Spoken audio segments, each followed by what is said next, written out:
Welcome to the LLG Grapevine podcast. You're listening to Cobi Bonani.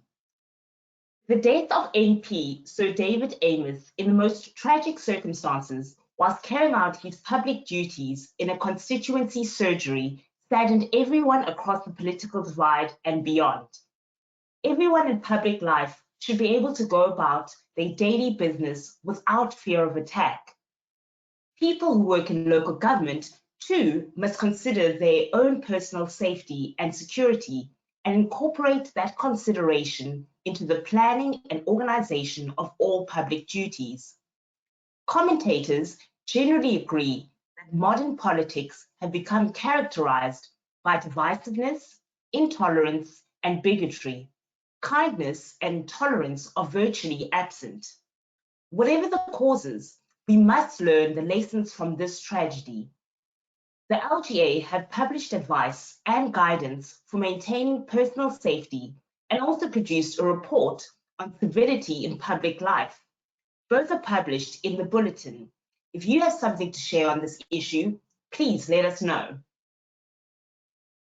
Camden Council has become the latest authority to announce that it is looking to issue climate bonds as a way of financing a range of environmental projects across the borough.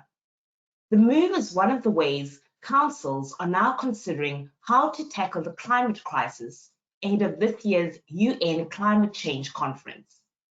The projects to be funded through the bonds are expected to include a new generation of solar power in Camden. A number of councils across the country have already become part of the Green Finance Institute's local climate bond campaign.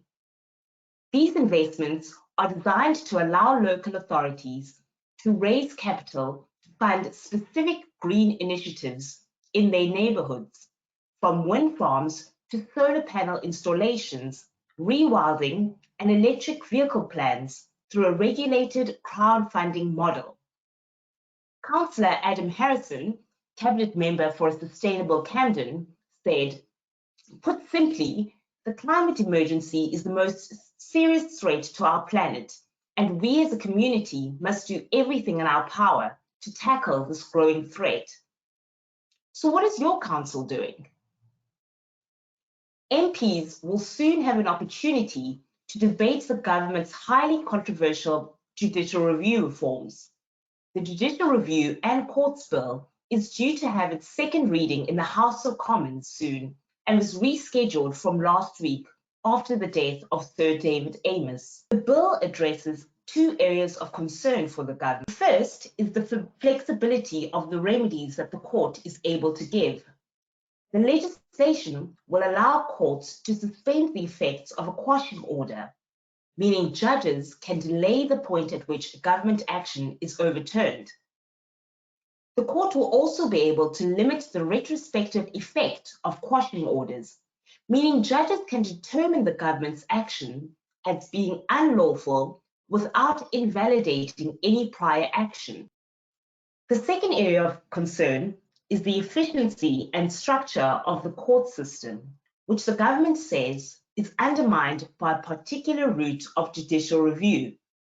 The bill will reverse the effect of the Supreme Court's 2011 judgment in the case of Cart, which would prevent upper tribunal appeals being subject to a judicial review.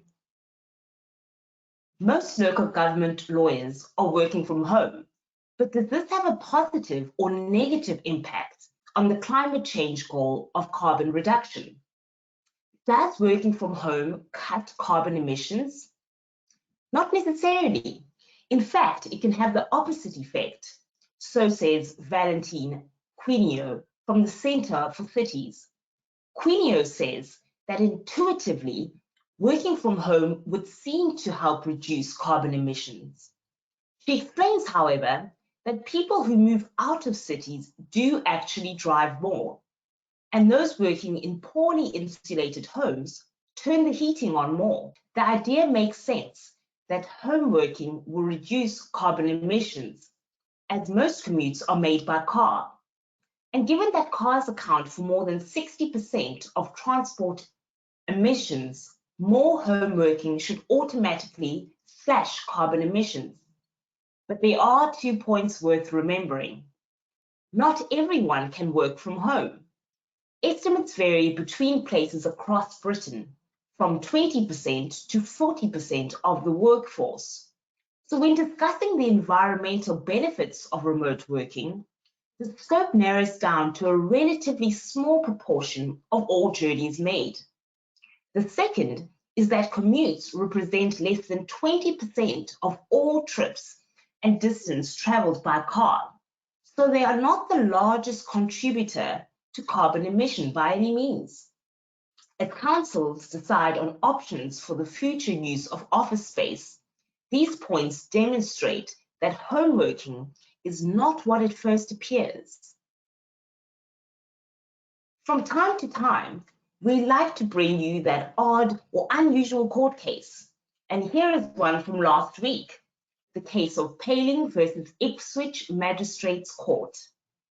A magistrates court hearing of a 76-year-old man's challenge to a council tax liability order was procedurally unfair, the High Court has found.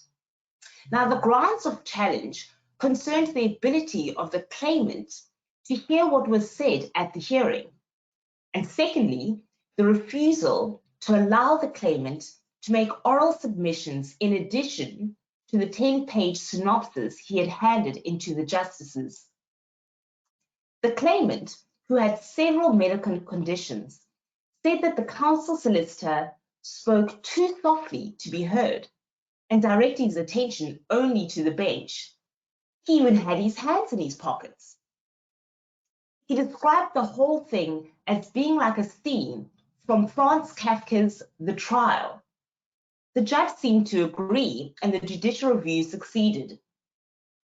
Now, you can get much more on this and all the articles mentioned in this week's podcast by going to Bulletin 40, available now on the LLG website.